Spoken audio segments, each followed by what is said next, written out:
Imagine this. Two titans of Hollywood, both Oscar-winning directors, locked in a fiery debate over one of the most pivotal moments in human history. The atomic bomb. Hiroshima, Nagasaki. The weight of a decision that changed the world forever. Now, picture James Cameron, the mastermind behind Titanic and Avatar, throwing a cinematic Molotov cocktail at Christopher Nolan's Oppenheimer, calling it a moral cop-out that dodged the darkest truths of its story. Buckle up, because this clash is about to get explosive. Cameron's bombshell critique. It's June 2025, and the film world is buzzing. James Cameron, never one to mince words, just unleashed a scathing critique of Christopher Nolan's 2023 blockbuster Oppenheimer in an interview with Deadline. The target? Nolan's decision to sidestep the devastating aftermath of the atomic bombings of Hiroshima and Nagasaki. It's a moral cop-out, Cameron declared, his voice dripping with conviction. It's not like Oppenheimer didn't know the effects. There's one brief moment where he sees charred bodies, and then the film moves on. It dodged the subject. This isn't just a casual jab.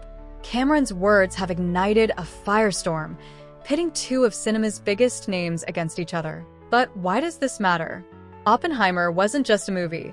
It was a cultural juggernaut, grossing nearly $1 billion and sweeping the Oscars with 7 wins, including Best Picture and Best Director. So, when Cameron calls it out, people listen. Is he right? Did Nolan betray the story's weight? Or was his choice a stroke of genius? Let's dive into the controversy. A tale of two directors. The stage is set. On one side, Christopher Nolan, the visionary behind The Dark Knight and Inception, delivers Oppenheimer, a 3-hour, R-rated biopic about J. Robert Oppenheimer, the father of the atomic bomb. The film, released in 2023, is a psychological deep dive into Oppenheimer's mind, his guilt, and the moral quagmire of creating a weapon that could end humanity. Cillian Murphy's haunting performance and Nolan's meticulous direction earned universal praise, with audiences and critics lauding its intensity and restraint. But then comes James Cameron, the king of spectacle and storytelling, who's gearing up for his own atomic bomb epic, Ghosts of Hiroshima, based on Charles R. Pellegrino's book, set to release around the 80th anniversary of the Hiroshima bombing on August 5, 2025. Cameron's not here to play nice. He accuses Nolan of shying away from the third rail, the gruesome reality of what happened when those bombs dropped on Japan. I don't know if the studio or Chris felt it was too sensitive, Cameron quipped, but I'm just stupid that way. I want to go straight at it. The fallout unfolds. Picture this scene. A darkened theater, Cillian Murphy's Oppenheimer staring at a slide projector, his face contorted in horror as he glimpses the charred remains of Hiroshima's victims in a fleeting vision. It's a gut punch moment, but Cameron argues it's not enough. It's one brief scene, he said, and then it's back to how it moved him. It dodged the subject. That single moment, Cameron claims, glosses over the human cost, hundreds of thousands of lives lost, cities reduced to ash, and a legacy of pain that still lingers. Nolan, however, has a defense. He's been clear from the start. Oppenheimer is told through the scientist's subjective lens. It's not about the aftermath in Japan, Nolan explained in earlier interviews. It's about the man who built the bomb and his internal torment. That choice to focus on Oppenheimer's psyche, rather than the external devastation, gave the film its emotional core. One haunting scene, where Oppenheimer's guilt manifests in a vision of destruction, was meant to convey the weight without turning the film into a spectacle of suffering. But Cameron's not buying it. He points to Steven Spielberg as his North Star, citing Schindler's List and Saving Private Ryan as films that didn't flinch from showing the raw, unfiltered horrors of history. Spielberg showed it the way it happened, Cameron said, his tone almost defiant. I want to do the same. His upcoming Ghosts of Hiroshima promises to confront the bombings head-on, focusing on the survivors and the unimaginable destruction. The media firestorm and social media reactions. The moment Cameron's comments hit the web, the internet exploded. Posts on X lit up with reactions, some praising Cameron's boldness, others defending Nolan's artistic vision. James Cameron calling out Oppenheimer as a moral cop-out is wild. Tweeted at the Synesthetic. Did Nolan dodge the real story? Or is Cameron just hyping his own film?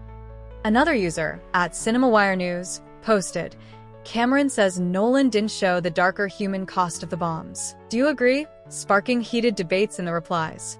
Critics jumped into the fray, too. Some, like those at the playlist, noted that Cameron's critique isn't new. Filmmakers like Spike Lee have also called out Oppenheimer for not depicting the Japanese perspective.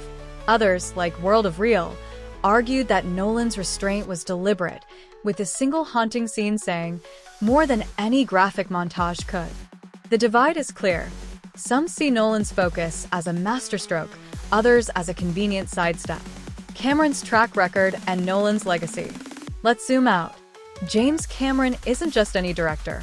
With over $8 billion in global box office receipts from films like Titanic and Avatar, he's cinema royalty. Known for pushing boundaries, think Terminator 2's groundbreaking CGI or Avatar's 3D revolution, Cameron's never been afraid to tackle big issues. His upcoming Ghosts of Hiroshima, based on Pellegrino's 2010 novel The Last Train from Hiroshima, signals a return to heavier, historical storytelling, something he hasn't done since Titanic in 1997. Nolan, meanwhile, is no slouch. Oppenheimer was a gamble, a 3-hour, R-rated biopic about a scientist that somehow grossed nearly $1 billion. His career, from Memento to The Dark Knight, is defined by cerebral, tightly crafted stories that challenge audiences. But his choice to keep Oppenheimer focused on the man, not the broader tragedy, has drawn criticism before. Spike Lee, for instance, bluntly said Nolan should have shown. People got vaporized. The context matters, too. The atomic bombings of Hiroshima and Nagasaki in 1945 killed an estimated 140,000 and 74,000 people, respectively, many instantly, others in the agonizing aftermath. Nolan's film, based on the book American Prometheus, deliberately centers on Oppenheimer's role and the American perspective. Cameron, with Ghosts of Hiroshima, aims to shift the lens to the victims, a perspective he believes is essential to understanding the full story. Where I stand. Here's where I get real with you. I loved Oppenheimer. That scene where Cillian Murphy's face crumples as he sees the destruction? It hit me like a freight train. But Cameron's got a point. By focusing solely on Oppenheimer's guilt, did Nolan miss a chance to humanize the victims? It's a tough call. Nolan's film is a masterpiece of restraint, but maybe that restraint came at a cost. As someone who's studied history, I can't help but wonder how a Japanese perspective could have deepened the story. Cameron's willingness to go straight at the third rail feels brave, maybe even reckless. But isn't that what great art does?